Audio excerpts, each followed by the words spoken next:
Oi, pessoal, tudo bem? Estamos aqui novamente. Vamos dar continuidade às nossas aulas, nossas videoaulas, né? Então, espero que vocês já tenham aí uma apostila, caderno de atividades. E se você não pegou, aproveita enquanto eu estou abrindo aqui o nossa, os nossos slides e vai lá e pega, tá? Lápis, borracha, deixa tudo facinho, que vamos lá, pessoal. Então, estamos aqui novamente para mais uma aula de língua portuguesa para o sétimo ano. Essa é a nossa aula 8, tá? Conteúdo de hoje: causos e contos, narrativas populares. Com certeza você já deve ter ouvido falar desse assunto e a gente vai falar mais um pouquinho hoje, tudo bem? Eu sou a professora Nina e vamos lá.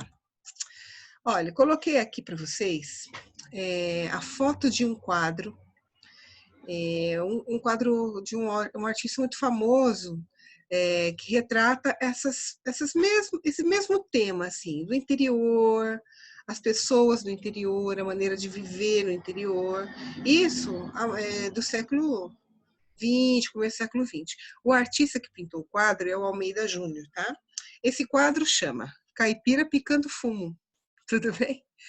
Não sei se vocês sabem, mas existe fumo de corda, de rolo, e as pessoas, para fazer um cigarro de palha, compram um pedacinho desse fumo, pica com canivete bem picadinho esse fumo, coloca dentro de uma palhazinha, enrola, palha tipo palha de milho, sabe a casca do milho, enrola e aí faz um cigarro, tá? Esse é o cigarrinho do caipira, tudo bem? Mas aí você deve estar me perguntando por que a gente está pondo essa imagem, justo uma imagem tão simples, né? É porque a maioria dos causos que a gente conhece, que a gente tem notícia, são de pessoas que moram no interior.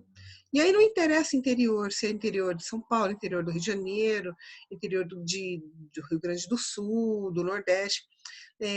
Causo existe em todo o território nacional aqui no Brasil, tá? Claro que os mais famosos, mais conhecidos são os mineiros, mas a gente tem causo em todos os lugares aqui do Brasil. Então vamos lá. Primeiro, para a gente entender os causos, a gente tem que entender uma coisa: o que é uma tradição oral. Deixa eu só tirar minha carinha aqui, pessoal. Vamos lá, eu já volto aí com o slide. Deixa eu colocar minha carinha mais para cima. Olha, o que é uma tradição oral? São histórias que são contadas de pai para filho há muitos anos, sei lá, séculos atrás. Algumas histórias se perpetuam e elas acabam passando de pai para filho até hoje, né? Essa tradição oral ela é muito importante, ela transmite a cultura de um povo, tudo bem?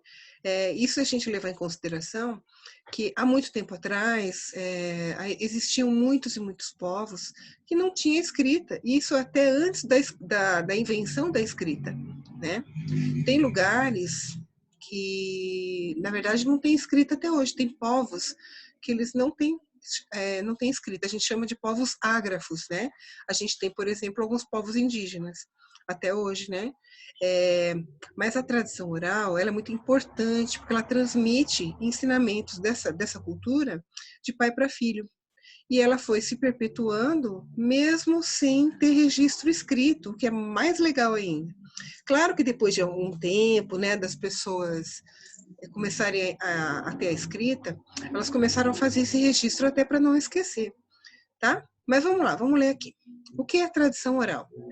A tradição oral é de extrema importância para a preservação de tradições, saberes e de culturas locais. Então é muito importante, né? As comunidades de qualquer lugar do mundo têm as suas histórias, aquelas que são repetidas de pai para filho, tá? Embora os livros sejam ótimos meios de contar histórias e de transmitir informações para as futuras gerações, eles não são os únicos com esse poder. É o poder de transmitir ensinamentos. Na verdade, muitas histórias, contos, canções, provérbios e muitas vezes não são transmitidos por livros. Isso é importante falar, pessoal, porque tem muita gente que pensa que para ser culto você precisa só ler os livros. O que a gente chama de cultura é muito maior, muito mais abrangente do que simplesmente ler livros, né? É, a cultura, ela faz parte de um povo do modo geral. Então, tudo, por exemplo, como vivem, a maneira, vamos supor assim, um local que não tem muitos recursos, né? A maneira como se constrói uma casa, a maneira como se caça algum animal para comer, como se limpa algum, até a própria caça para você se alimentar. Isso antigamente, estou falando na época em que as coisas começaram a surgir, as comunidades, essas coisas, né? Mas eles também passam como que aquela comunidade se comporta, quais são os valores que tem ali, o que eles aceitam, o que eles não aceitam, né? As coisas que são permitidas, e tudo sem o registro da escrita, né? Essas coisas são transmitidas de pai para filho, principalmente essas regras de convivência, essas histórias que são da aldeia que eu falo, pode ser comunidade, né? Isso vai passando de pai para filho, tá? Agora, será que nos livros tem isso também? Tem, gente. A gente até tem livros que contam causos, mas é muito mais legal o jeito tradicional. Vocês sabem como é o jeito tradicional de contar um caos? Normalmente, alguém contando para uma plateia. Geralmente, assim, filhos, netos, amigos, agregados, pessoas que fazem parte ali daquela família de alguma maneira, né? Sempre tem um dia, aí vamos contar causos. E esses causos, geralmente são causos de assombração, de mistério. Eu conheço alguns que eu lembro que me contaram e eu sempre achava muito engraçado, muito interessante, né? Vamos continuar aqui. Bom, como então eles continuam vivos, continuam vivos pela sabedoria popular? O que quer dizer isso, né? Se eles não eram escritos, como é que eles passaram, né? Como é que eles foram se perpetuando? Eles são difundidos pela tradição oral, são passados oralmente, né? Falando, de uma geração para outra. Essa é a função da tradição oral. É muito comum as histórias, não são todas as histórias, mas as melhores, eles vão passar para o pai vai contar para o filho, esse filho, quando crescer, vai contar para o seu filho, e as coisas vai continuando, né? Sendo assim, a tradição oral preserva uma cultura, um saber popular, apenas com a oralidade, de uma geração para outra. Além disso, essa tradição surgiu no início da vida humana na Terra, quando ainda não havia escrita ou outra forma de registrar as histórias. Então, é muito mais antiga do que a questão da escrita, né? Então, daí a gente pode dizer que quer dizer que só as pessoas que leem livros, que fazem parte da cultura escrita, são pessoas cultas? Muito pelo contrário, né, pessoal? Vamos lá. Então tá, o que é um causo? Olha só que bonitinho. Os causos são histórias fantásticas que podem ser engraçadas ou assustadoras.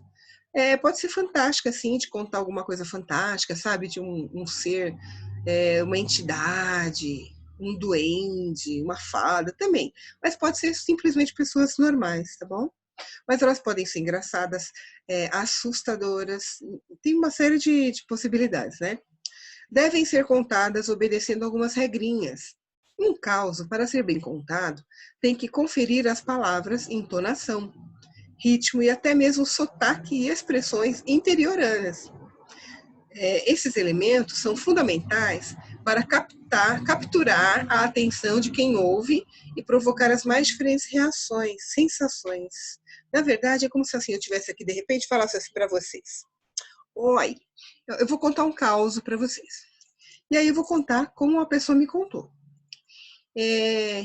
Quando eu era criança pequena, que morava no interior lá com a minha família, aí tal. Então, assim, a gente puxa um sotaque, a gente puxa um jeitão de interior, para dar, é como se falasse assim, olha, dá mais veracidade, fica mais interessante a história. Como é que será que era isso lá da onde surgiu essas histórias, né? É como se a gente vestisse um personagem. Então, você imagina você sentado em volta, assim, uma roda de amigos, e alguém começa a contar esses causos para vocês. É muito legal, né? Bom, aí eu coloquei aqui uma ilustração de como seria uma dessas conversas, né? Pessoal sentado, às vezes tem um violãozinho, tem um instrumento musical, mas sempre tem alguém ali para contar uma história, tá bom? Esse aqui é o cenário de uma peça, né? De uma apresentação, olha como é bonito. Então tá, vamos ver quais são as características então desse gênero causo. Os personagens normalmente são caracterizados pelos traços de comportamento. Então, por exemplo, posso falar assim, a mocinha linguaruda falou para beata. Sabe o que é beata, gente? É aquela pessoa que não sai da igreja, né? Isso das igrejas católicas. Acho que não sei se as outras têm esse nome também. E etc, né? O valentão, por exemplo. Aí a linguagem regionalizada, que é essa que eu falei para vocês, com sotaque e palavras que a gente fala do interior, por exemplo, se fosse em Minas é uai, sou, né? Ai, que é trembão. São essas palavras que fazem parte dessa linguagem popular, né? A época e o lugar onde acontecem os fatos narrados podem ou não ser especificados. Então, ele não vai dizer se foi no Maranhão ou em Sergipe. De repente pode falar assim, era um mato fechado, meia-noite, quando ouvia uns ruídos estranhos. Enfim, ele não vai citar o lugar exatamente. Pode ser que alguns citem, mas não é uma obrigação, tá bom?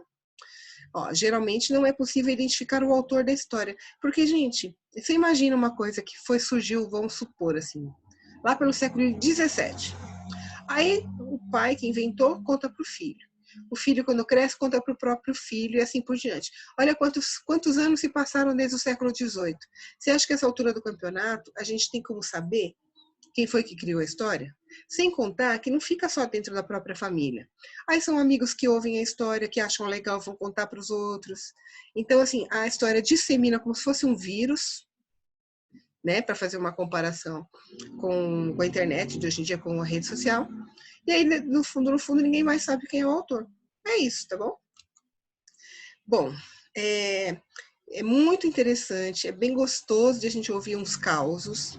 Eu vou colocar para vocês, lá na Tec Educar, o link de uns vídeos de um artista muito, muito bom, assim, que ele conta ainda muitos causos, que é o Rolando Boldrin. Então, quem tiver mais vontade de entender melhor quais que são os causos, como é que eles são contados, como é que é a fala de quem conta, a entonação, assistam esses vídeos, gente, que vai ser bem legal, vocês vão gostar. Geralmente são histórias ótimas, muito engraçadas, algumas de mistério, tá bom? Bem, para fazer as atividades relativas a esse conteúdo, você vai lá na sua apostila, nas páginas 63 a 66, e depois no caderno de atividades, da página 24 a 26, mas só até o exercício 6, tudo bem? Que depois mudou o assunto. E aí eu não preciso nem dizer, né, gente? Além da gente fazer as correções nas próximas aulas, eu preciso que vocês se empenhem para fazer essas atividades da melhor forma possível. Porque logo, logo a gente vai ter umas avaliações. Eu gostaria muito que vocês estivessem preparados para todo esse conteúdo que a gente já viu até agora. Tá legal? Então, se esforcem, façam tudo bonitinho, tanto da minha aula como da aula dos outros professores, tá? Assistam as videoaulas, façam as atividades de todos os professores. Para isso, vocês precisam se organizar, pessoal, tá bom? Tal hora eu vou fazer tal coisa. Tenha como se fosse uma agenda mesmo, direitinho, para que depois você consiga entender os conteúdos, participar das aulas e tirar dúvida na videoaula, tá legal? Então, eu fico por aqui agora. Espero que vocês todos estejam bem. Um beijo. Tchau, tchau.